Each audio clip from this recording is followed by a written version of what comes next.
नमस्कार विद्यार्थी मित्रांनो. आपल्याला प्रश्न पडला असेल की सीईटीचा पॅटर्न कसा असतो. सीईटी म्हणजे पीसीएम आणि पीसीबी दोन्हीही सीईटीचा पॅटर्न कसा असतो. बघा, सीईटी मध्ये 3 पेपर असतात.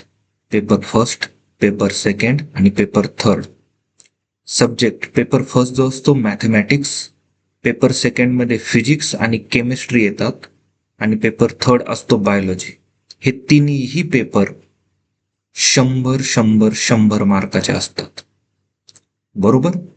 तर बघा, पेपर फर्स्ट जो मॅथमॅटिक्स आहे त्या मॅथमॅटिक्स मध्ये 11वीचे 10 क्वेश्चन्स विचारले जातात. म्हणजे 11वीच्या सिलेबस मधनं 10 क्वेश्चन विचारले जातात.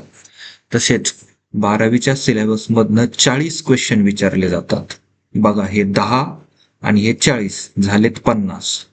आणि प्रत्येक क्वेश्चन हा 2 मार्क्सला असतो. मॅथमॅटिक्सचा प्रत्येक क्वेश्चन हा 2 मार्क्सला असतो. तर टोटल मार्क्स होतात त्याचे 90. टोटल मार्क्स होतात त्याचे 100 आणि त्याला मिनिट असतात 90. दीड तास असतो. बरोबर. बघा, नंतर पेपर सेकंड मध्ये फिजिक्स आणि केमिस्ट्री हे 2 विषय असतात. दोन्हीही फिजिक्स आणि केमिस्ट्रीमध्ये 10 क्वेश्चन्स हे 11वीतनं असतात आणि 40 क्वेश्चन हे 12वीतनं असतात. आणि प्रत्येक क्वेश्चन जो एमसीक्यू स्वरूपात असतो, प्रत्येक क्वेश्चन हा 1 मार्कचा असतो.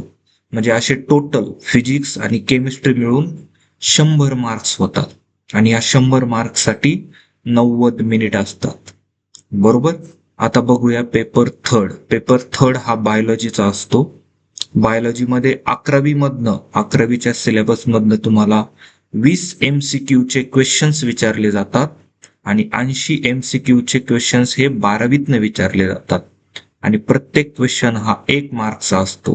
म्हणजे असा टोटल झाले तुमचे 100 आणि यालाही असतात तुमचे 90 मार्क्स. धन्यवाद.